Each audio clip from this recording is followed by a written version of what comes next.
चलो चौधरी, मैं आपका स्वागत करता हूँ क्योरिंग डायबिटीज टाइप 1 वीडियो में। अगर आपके बच्चे को डायबिटीज हो गया है तो उसे कैसे क्योर करें, उसके लिए फॉलो कीजिए 3 step protocol. Step 1, remove the cause.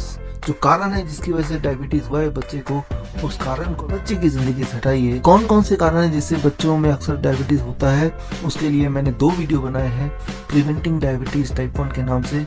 उन दोनों वीडियो को अगर आप देखेंगे तो आप पाएंगे कि 2 चीजें हैं। पहला, डेयरी प्रोडक्ट, दूध, दही, लस्सी, मक्खन, घी, पनीर, छाछ, इन्हीं चीजों से बच्चों में ज्यादा डायबिटीज टाइप 1 होता है। और दूसरा, ओवर मेडिकेशन एंड वैक्सीनेशन। तो ये दोनों चीजें बच्चों की जिंदगी से हटा दीजिए, एंड दैट इज स्टेप 1। अब आता है step 2, switch your child on DIP diet. बच्चे को DIP डाइट पे ले आइए, बच्चे की डाइट को पूरी तरह चेंज कर दीजिए। Give the child DIP diet. अब DIP डाइट क्या है, कैसे प्रिपेयर करना है, उसके लिए आप मेरे YouTube चैनल में जाइए। Doctor Vishnu Chaudhary YouTube channel नाम है। उसमें आप वीडियो देखेंगे advance training on medical nutrition part 1, और उसमें डिटेल में दिया है कि DIP डाइट क्या है, उसे आपको कैसे प्रिपेयर करना है। लेकिन अगर उतना लंबा वीडियो आप नहीं देखना चाहते तो आप मेरे लिंक में जाइए vishwaroop.com/DIP डाइट। इस लिंक में मेरी किताब डायबिटीज फ्री वर्ल्ड का एक चैप्टर है, 3-4 पेजों का चैप्टर है। उस चैप्टर में क्लियरली डिजाइंड है how you can prepare your own DIP diet. तो इन दोनों ऑप्शन में से या दोनों को ही एक बार देख लीजिए, तब आपको क्लैरिटी हो जाएगी कि DIP डाइट बच्चे के लिए कैसे प्रिपेयर करना है। तो the step 2 is put the child on DIP diet. अब आता है स्टेप 3। स्टेप 3 सबसे इंपॉर्टेंट है, और step 3 is about how to taper the insulin dosage. Insulin की मात्रा को कैसे घटाएं। एक बात आपको समझना होगा कि जैसे ही आप बच्चे को DIP डाइट में रखेंगे तो DIP डाइट क्या करता है, बच्चे की जो कैपेबिलिटी है इंसुलिन बनाने की, इंसुलिन प्रोड्यूस करने की, उसको इमीडिएटली बढ़ा देता है।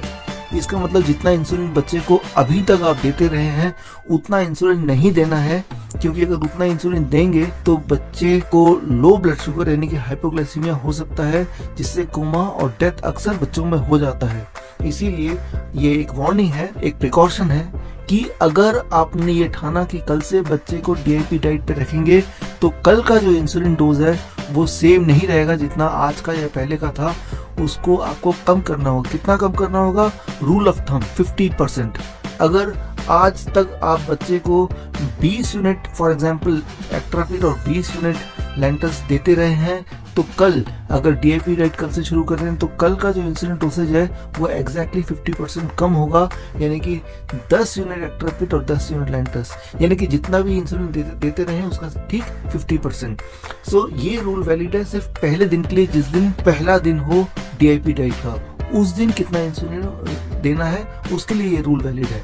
अब अगले दिन यानी कि परसों कितना इंसुलिन देना है बच्चे को, वो डिपेंड करता है कि कल का एवरेज ब्लड शुगर क्या है। एवरेज ब्लड शुगर को कैलकुलेट करने के लिए फास्टिंग ब्लड शुगर आपको लेना है बच्चे का, और सोने से पहले वाला, रात को सोने से जस्ट पहले वाला ब्लड शुगर लेना है। दोनों को प्लस करना है, डिवाइडेड बाय 2। अब जो नंबर आएगा that is called average blood sugar. ये जो एवरेज ब्लड शुगर है कल वाला, वो डिसाइड करेगा कि परसों का जो इंसुलिन की मात्रा है वो कितनी होनी चाहिए।